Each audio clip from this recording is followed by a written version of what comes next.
Hello बच्चों, आज आपका KKM एकेडमी में स्वागत है। आज से हम नंबर सिस्टम टॉपिक को पढ़ना स्टार्ट करेंगे।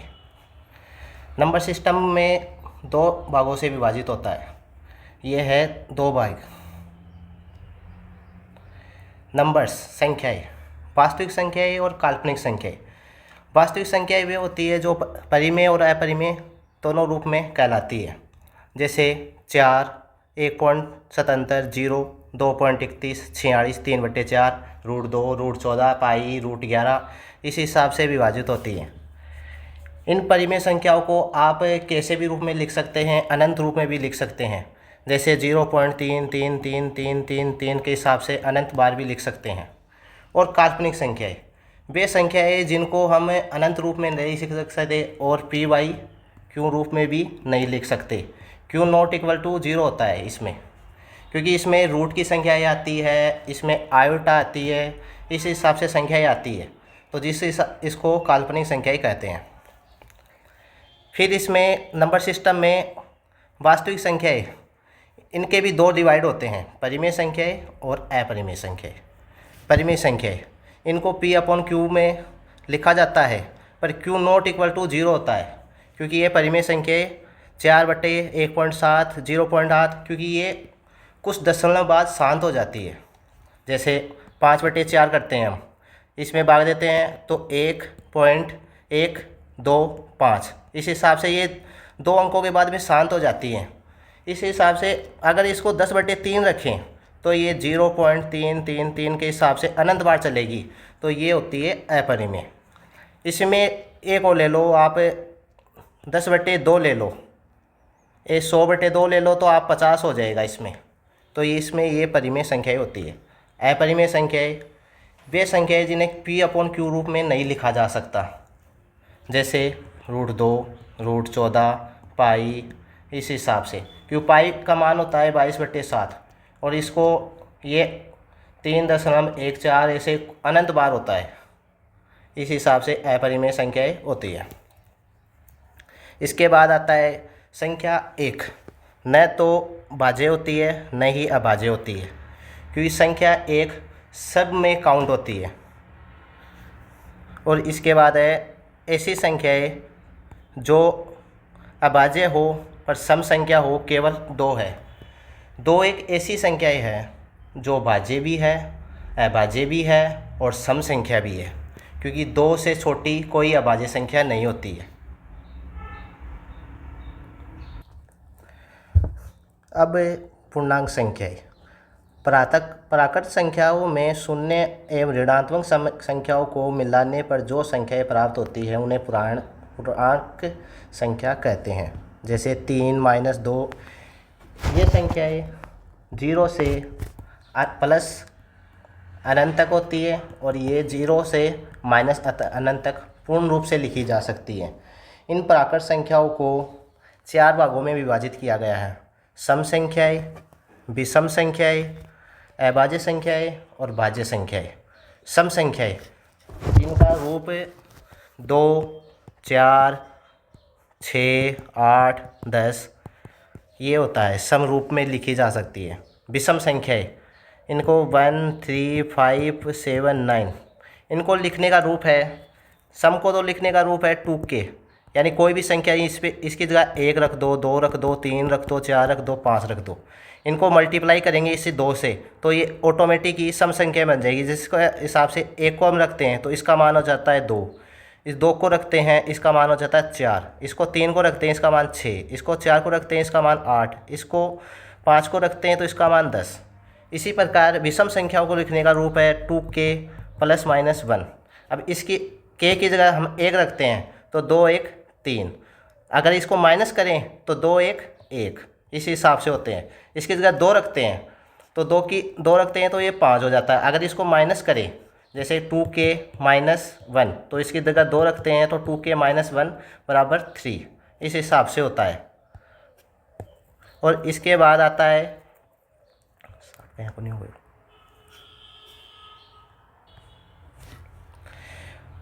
अभाज्य संख्याएं। वे संख्याएं जो, एक मिनट रुको बच्चों, अभाज्य संख्याएं वे संख्याएं जो सम से लेके यानी एक फैक्टर होता है, जैसे 2, 3, 5, 7, 11, 13 इस हिसाब से लिखी जाती है, क्योंकि ये संख्याएं इनमें खुद का पूर्णांक और एक होता है बस। जैसे 5 में देख लो आप 5 गुणा 1, 7 में 1 देख लो 7 गुणा 1, जैसे 17 में देख लो 17 गुणा 1। इनमें सिर्फ दो ही पूर्णांक होते हैं, सिर्फ एक और एक वो खुद होता है, वे संख्या अभाज्य संख्या होती है। जैसे आप देख लो 23 को देख लो 23 गुणा 1, ये संख्याएं काउंट होती है। इस हिसाब से भाज्य संख्याएं, इनको दो भाज्य संख्याएं 4, 6, 8, 9, क्योंकि इनमें दो फैक्टर होते हैं। जैसे आप देख लो 2 गुणा 2, ये किसी संख्या से भाज्य हो सकती है, 2 से भाज्य हो सकती है। 6 ये 3 गुणा 2, ये 2 से भी भाज्य हो सकती है, 3 से भी भाज्य हो सकती है। 8 को लिख सकते हैं 2 गुणा 2 गुणा 2, और इसको 2 गुणा 4 भी लिख सकते हैं। ये 2 से भाज्य हो सकती है, 4 से भी और 8 से भी। इसी तरह एक फॉर्मूला होता है, यानी संख्याओं को मल्टीपल करने का तरीका। जैसे ओड संख्याएं है, ओड यानी विषम संख्या। ये ओड का मतलब है, ओड जहीं पे आ जाए ओड तो इसका मतलब होता है विषम, और इवन आ जाए इसका मतलब होता है सम। ओड यानी 3 मल्टीपल, यानी 3 संख्या है, इसमें 3 नंबर्स हैं तो इसका मतलब हो जाएगा विषम संख्या। और इवन का मतलब है 4, तो इसका मतलब है सम संख्या, 4 हो जाएगा। अब जैसे ओड संख्याएं है, आप 3 गुणा 3 करोगे, ये ओड ही है, विषम संख्या है, तो इसका मल्टीपल आएगा 9, तो इस हिसाब से ओड का मतलब ओड आएगा। अगर ओड को इवन से मल्टीप्लाई करेंगे, जैसे 5 गुणा 2, तो इसका आएगा 10, इवन संख्या यानी सम संख्या ही आएगी। अगर आप ओड में ओड को जोड़ोगे और ओड में से ओड को घटाओगे तो सम संख्या ही आएगी, जैसे 3 + 3 या -3, तो इसका या तो 6 आएगा या 0 आएगा, इवन संख्या ही आएगी। अगर इवन में इवन को घटाओगे जोड़ोगे तो भी इवन ही आएगी। इवन में जैसे 6 ले लो, 8 ले लो, अब इसमें जोड़ो तो 14 आएगा। अगर 6 ले लो माइनस ले लो, 8 ले लो तो -2, और ये भी सम संख्या में काउंट होगा। -2 भी सम संख्या में काउंट होता है हमेशा, ये ध्यान में रखना आप। इसके बाद आपको कुछ तरीके लिखाता हूँ मैं, जैसे अभाज्य संख्याओं को कैसे काउंट करें, इस हिसाब से है कुछ। आपको 1 से लेके 50 तक अभाज्य संख्या होती है 15 अभाज्य संख्याएं हैं ये, 1 से 50। 1 से 100 हो जाएगी 25। 50 से लेके 100 तक होती है 10 संख्या। देखो अभाज्य संख्या होती है 1, 3, 5, 7, 11, 13, 17, 19, 23, 29, 31, 37, 41, 43, 47। इस हिसाब से देखो ये हो गई 1, 2, 3, 4, 5, 6, 7, 8, 9, 10, ये 15 संख्याएँ हो गई। इसी हिसाब से 1 से लेके 100 तक टोटल हो जाएगी 25। इसी हिसाब से 50 से लेके 100 तक 10 अभाज्य संख्या। इसी हिसाब से टोटल 1 से लेके 200 तक हो गई 41, 46। 1 से लेके 1000 तक 168। ये तो हो गए आपके कॉन्सेप्ट।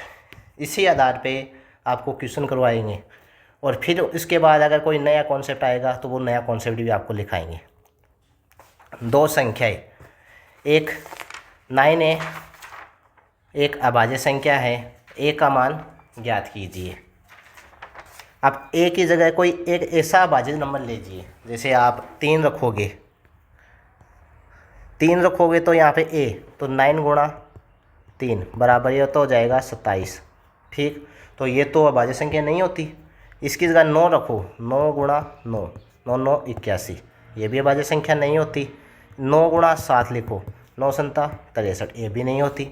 आप यहाँ पे 1 रखो, 1 रखोगे तो 9 गुणा 1, तो इसकी जगह 9, ये 9 1 हो गई अभाज्य संख्या। इस हिसाब से इसके बाद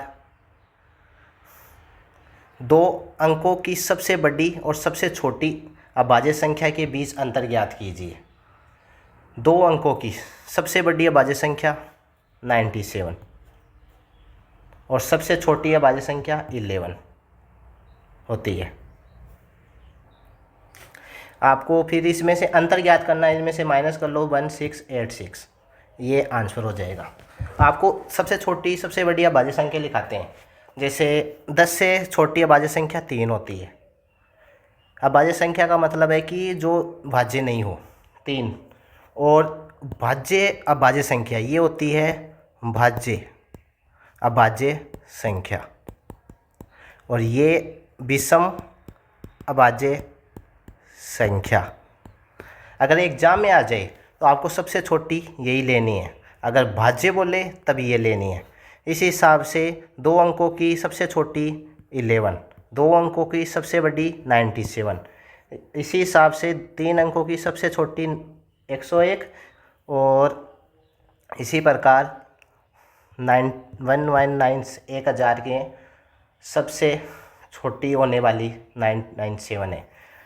1000 में से सबसे छोटी अभाज्य संख्या होती है 1009। इसी प्रकार 1000 से बड़ी सबसे बड़ी अभाज्य संख्या है 9973। फिर 10,000 में भी 1007 और सबसे बड़ी 9991। इस डाटा को याद करते ही आपके क्वेश्चन सोल्व हो जाएंगे, क्योंकि ये डाटा बहुत इजी है। इसके बाद 3 अंकों की सबसे छोटी अभाज्य संख्या है। सबसे छोटी अभाज्य संख्या कौन सी होती है? 101, और सबसे बड़ी अभाज्य संख्या है 997। इनको जोड़ेंगे तो इकाई 1 7 1 8। आप इकाई के अंक भी जोड़ सकते हैं, तो इसमें इकाई का अंक 4 आ रहा है, ये नहीं होगा।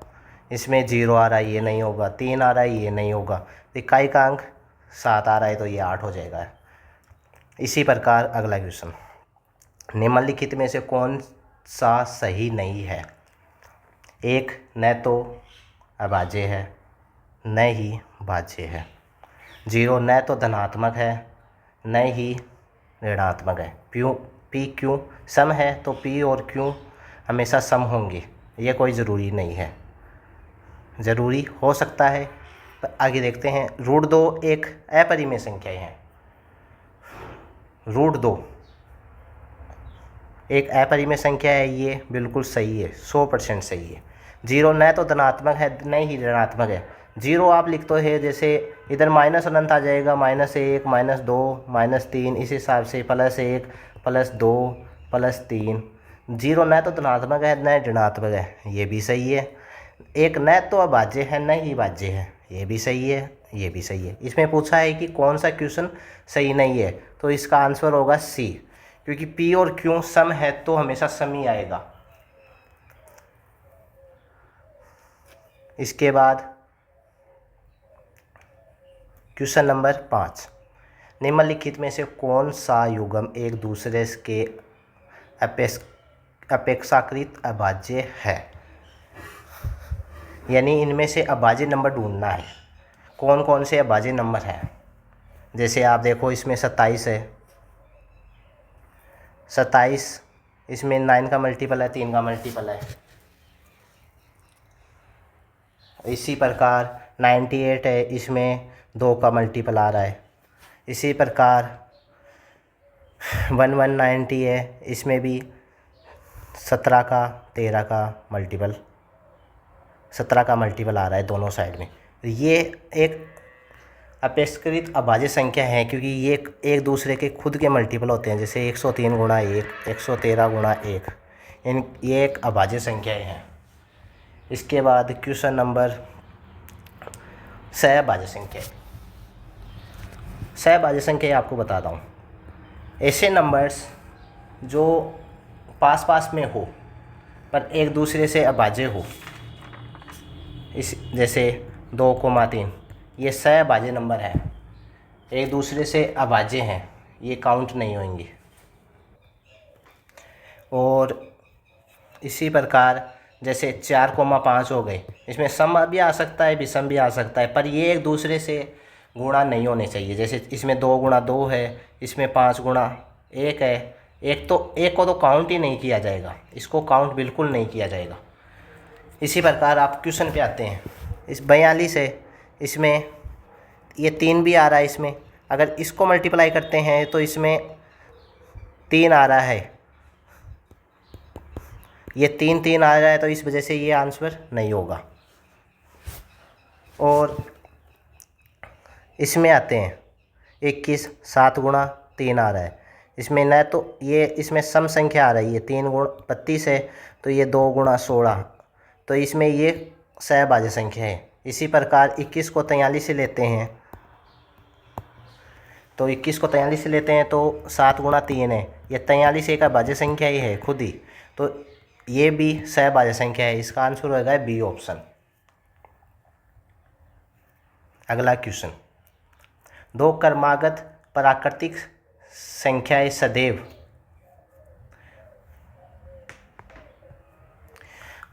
दो क्रमागत प्राकृतिक संख्याएं सदैव हमेशा सहभाज्य संख्या ही होगी। आप देखो, जैसे 2,3 है, ये सम है, ये भी सम है, ये नंबर्स सीरीज बाय चल रहे हैं। जैसे 4,5 ले लो, या 5,7 ले लो, 5,6 ले लो, 7,8 ले लो, ये नंबर्स सहभाज्य संख्या ही होती है, ये अभाज्य संख्या नहीं हो सकती। जैसे इसमें अभाज्य संख्या में अगर ये लेते हैं तो ये तो भाज्य संख्या हो गई, इसमें विषम नंबर लेते हैं तो इसमें ये सम नंबर आ गया, इसमें सम नंबर लेते हैं तो ये भी सम नंबर आ गया, तो ये सहभाज्य संख्या ही होगी। अगला क्वेश्चन, n की power 33, n square minus 31, n square minus 29 अभाज्य संख्या है, तो n के संभावित मानों की संख्या क्या है, जहां n एक पूर्णांक है। इस क्वेश्चन में आप जैसे n स्क्वायर माइनस 33 है, n स्क्वायर माइनस 31 है, n स्क्वायर माइनस 29 है, तो इनमें गैप आ रहा है 2 का, इसमें भी 2 का गैप आ रहा है।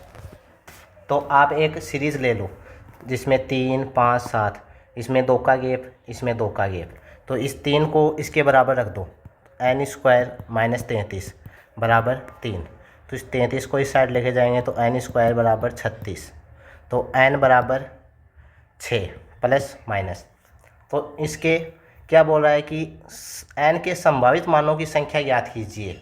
तो इस क्वेश्चन का आंसर होएगा 2, क्योंकि इसमें एक तो देखो 2 गुणा 3 हो जाएगा, एक 6 गुणा 1 हो जाए, इसके अलावा कोई भी नंबर्स नहीं होंगे। अगला क्वेश्चन, 3 अभाज्य संख्याओं का योगफल 100 है, इसमें से एक किसी अभाज्य संख्या में से 36 है, तब इन संख्याओं में से एक संख्या है। इस क्वेश्चन में आप देखो, जैसे 100 है, a प्लस बी प्लस सी 100, इसमें 3 नंबर्स को बोल रहा है, 3 अभाज्य संख्या है।